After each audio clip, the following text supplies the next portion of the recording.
লাগলো সকাল হয়ে গেছে, সূর্য উঠে গেছে।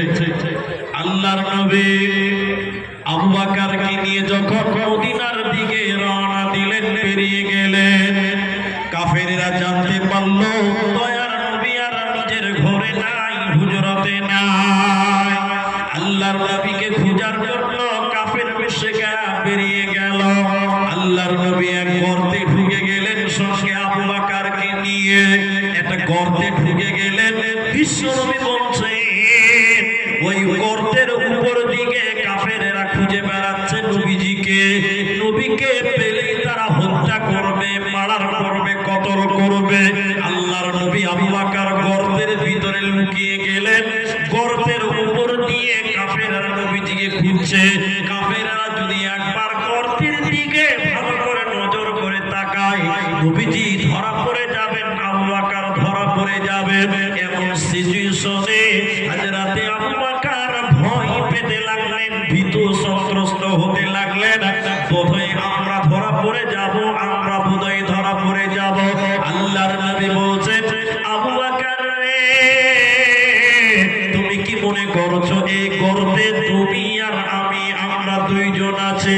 আবু বকর, তুমি কি মনে করো এই গর্তে তুমি আর আমি, আমরা দুজন আছি? না না, এই গর্তে তুমি আর আমি দুইজন নয়, বরং আবু বকর তুমি ভয় খেও না, তুমি চিন্তা করিও না, এই গর্তে আরেকজন আছে, তিনার নাম আল্লাহ। অতএব মুমিন রে, যতই বড় বিপদ হোক না কেন, সঙ্গে থাকবে তোমার আল্লাহ। তুমি আল্লাহ ভরসা করে দুনিয়া করো, তাহলে তুমি হবে প্রকৃত মুমিন। শুধু তাই নয়, মায়েরা বোনেরা আমার, হযরতে নবী মুসা, বনি ইসরাইলের নবী মুসা, ফেরাউনের লোকেরা নবী মুসাকে তাড়া করছে মারার জন্য। নবী মুসা সংসার আগে দৌড়ছে, সঙ্গীদেরকে নিয়ে আগে আগে দৌড়ছে, পালাচ্ছে। পেছনে ফেরাউনের দল নবী মুসাকে তাড়া করছে। যেতে যেতে যেতে যেতে ডান দিকে বিরাট বড় একটা পাহাড়, বাঁ দিকে বিরাট বড় একটা উঁচু পাহাড়। ওই পাহাড় নবী মুসা অতিক্রম করতে পারবে না। পেছনে রয়েছে ফেরাউন এবং তার দল বলেরা রয়েছে। আর নবী মুসা, বনি ইসরাইল নবী মুসার সামনে রয়েছে লোহিত সাগর, যাকে আমরা নীল নদী বলে শুনি জানি। এবার নবী মুসা তারা খেতে খেতে, সামনে নদী, পেছনে ফেরাউন, ডানে বাঁয়ে রয়েছে পাহাড়। এখন নবী মুসা কি করে বাঁচবে, কি করে বাঁচা যায়? নবী মুসার সঙ্গীরা বলছেন, ক্বালা আসহাবু মুসা, নবী মুসার সঙ্গীরা বলছে, ও বনি ইসরাইলের নবী, নবী মুসা বলো, তোমার উপরে ঈমান এনেছি, তোমার আল্লাহর উপরে ঈমান এনেছি, কিন্তু মরতে রাজি নয়, মরতে চাই না, বাঁচবো কি করে বলো?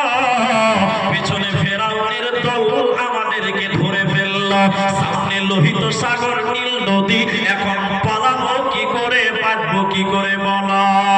নবী মুসা তখন বলছে, ও সঙ্গী সাথীরা, তোমরা শুনে নাও, কাল্লা, কখনো নয়, কখনো নয়, কখনো না, কখনো আমি মরবো না, কখনো আমাকে ফেরাউনের দলেরা ধরতে পারবে না। আমার সাথে আমার আল্লাহ রয়েছে, আমার সাথে আমার আল্লাহ রয়েছে। এ ছিল নবী মুসার আল্লাহ ভরসা।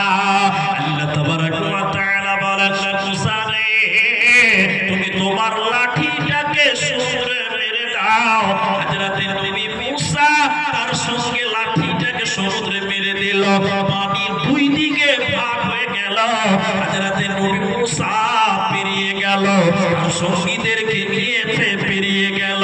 এবার ফিরাউনের লোকেরা বলছে, আমরাও এই রাস্তা দিয়ে যে তাকে ধরবো। এবার ফিরাউনের লোকেরা, কাফিরের দল, নবী মুসাকে তাড়া করতে করতে ওই রাস্তা দিয়ে গেল। যখন সমুদ্রে চলে গেল, দুই দিকের পানি এসে ফেরাউনকে ডুবিয়ে মারলো, ডুবিয়ে মারলো, মরে গেল, মরে গেল। যখন নবী মুসার সামনে বাঁচার কোনো পথ ছিল না, মুসা বলছেন আমার সাথে আল্লাহ রয়েছে। এ ছিল নবী মুসার আল্লাহ ভরসা। আল্লাহ তাবারাক ওয়া তাআলা বলেন মুমিনেরে সদা সর্বদা আল্লাহর উপরে ভরসা করবে। ওয়া আলা রাব্বিহিম ইয়াতাওয়াক্কালুন। ইব্রাহিম আলাইহিস সালাম, নবী ইব্রাহিম আলাইহিস সালামকে যখন নমরুদের দল আগুনে নিক্ষেপ করছে, আগুনে ফেলবে, আব্দুল্লাহ ইবনে আব্বাস রাদিয়াল্লাহু তাআলা বলছে যখন নমরুদের দল আগুন রেডি করে ইব্রাহিম আলাইহিস সালামকে হাত পা বেঁধে আগুনে ফেলবে, তখন ইব্রাহিম আলাইহিস সালামের জবান দিয়ে বেরিয়ে যাচ্ছে হাসবুনাল্লাহ হাসবুনাল্লাহ ওয়া নি'মাল ওয়াকিল। আমাকে বাঁচানোর জন্য আমার আল্লাহ যথেষ্ট। সুবহানাল্লাহ। নবী যখন দেখছে আমাকে আগুনে নিক্ষেপ করবে, পুড়িয়ে জ্বালিয়ে দিবে ইব্রাহিম আলাইহিস সালাম, তখন বলছে আমার সঙ্গে আল্লাহ রয়েছে। আল্লাহ সঠিক সিদ্ধান্ত নিয়েছে। আল্লাহর সিদ্ধান্ত মেনে নিতে আমার কোনো দ্বিধা নাই, কোনো দ্বন্দ্ব নাই। অতএব আমাকে বাঁচাতে পারে একজন, তিনার নাম আল্লাহ। এ ছিল নবীদের আল্লাহ ভরসা। এজন্য আল্লাহ ৩ নম্বর বলেন ওয়া আলা রাব্বিহিম ইয়াতাওয়াক্কালুন। ৪ নম্বর মুমিনের গুণ আল্লাহ তাবারাক ওয়া তাআলা বলেন আল্লাযীনা ইউকিমুনাস সালাতা। মুমিনেরে মুমিন কোনদিন বেনামাজি হতে পারে না, পারে না, পারে না। মুমিন যে হবে নামাজ কায়েম করবে, অতএব মুমিন কোনদিন বেনামাজি হতে পারে না, পারে না। এটা কথা বলছি, বাংলা কথা, বোঝার চেষ্টা করেন। এনারা আলেমরা বসে আছেন, আপনারা বোঝার চেষ্টা করেন, তাহলে বুঝতে পারবেন। সব সাদা দুধ নয়। জি, সব সাদা দুধ না, তবে সব দুধ আবার সাদা। দুধ বলে তো এদিকে নাকি? আপনাদের দেশে দুধ বলে, আর আমাদের আসামে বলে গাখির। কি বলে? গাখির। আর আপনারা বলেন দুধ। তো বলছে সব সাদা দুধ নয়, কিন্তু সব দুধ আবার সাদা। কথাটা বুঝতে পেরেছেন কিনা? একটু মাথা মারা। জি, বুঝে গেছি। সব সাদা দুধ নয়। আমার এই ভাইয়ের যে পাঞ্জাবিটা মোটামুটি সাদা, মুস্তফা ভাইয়ের পাঞ্জাবিটা সাদা, আমার টুপিটাও সাদা। টুপিটা কি দুধ? বুঝতে পারছেন কি? পাঞ্জাবিটা কি দুধ না? তার মানে সব সাদা দুধ নয়, কিন্তু সব দুধ আবার সাদা। দুধ কোনোদিন কালো হবে না, হবে না? আপনাদের কাটিয়ে দিয়ে কালো, সব সাদা। সব সাদা দুধ নয়, কিন্তু সব আবার সাদা। দুধ কোনোদিন কালো হয় না।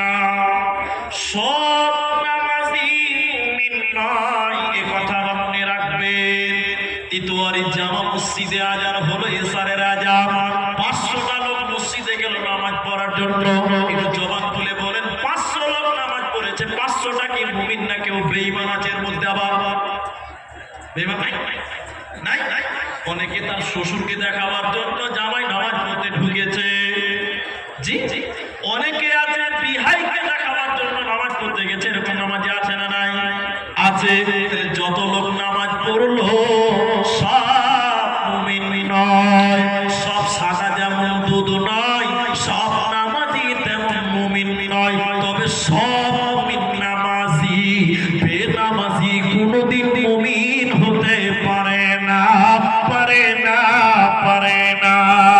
আল্লাহ তাবারাক ওয়া তাআলা বলছে বান্দারে যদি তোরা মুমিন হবে শুনে নাও, আল্লাযীনা ইউকিমুনাস সালাহ।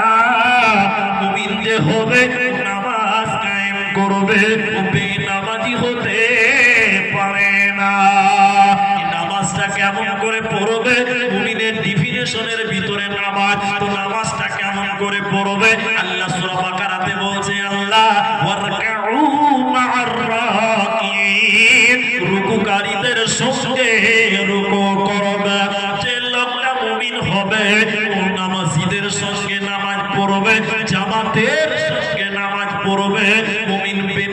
হতে পারে না।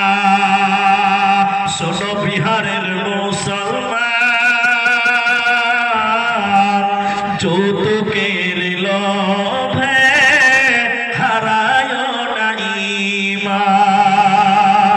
শোনো বিহারের মুসলমান,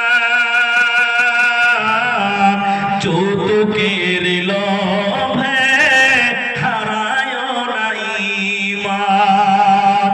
বলে গেছে নবী যৌতুক প্রথা সবই বিলকুল হারাম।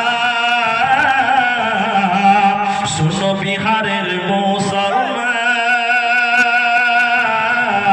যৌতুকের লোভে হারায় না ঈমান। মুমিন নামাজ পড়বে, নামাজ পড়ে যাবো যৌতুকের দিকে তাকা, সুদের দিকে যান, ডিমের দিকে যান, তাহলে বাঁচা পাবে। এরপরে তাহলে চারটা হলো আল্লাযীনা ইউকিমুনাস সালাত, 4 নম্বর নামাজ। আর 5 নম্বর বলছে ওয়া মিম্মা রাযাকনাহুম। আল্লাহ বলছে মুমিন যে হবে ও আল্লাহর রাস্তায় মাল দান করবে। ওয়া মিম্মা রাযাকনাহুম ইউনফিকুন। মুমিন আল্লাহর রাস্তায়, মুমিন বখিল হতে পারে না। মাল দান কখন করবে? আইয়াতিয়া আহাদাকুমুল মাউত, মৃত্যু চলে আসার আগে তোমাদেরকে দান করতে হবে। যদি তোমরা মুমিন হতে চাও তোমরা মাল দান করো। ওমিম্মা রাযাকনাহুম ইউনফিকুন, আমি আল্লাহ তোদেরকে যে রিজিক দিয়েছি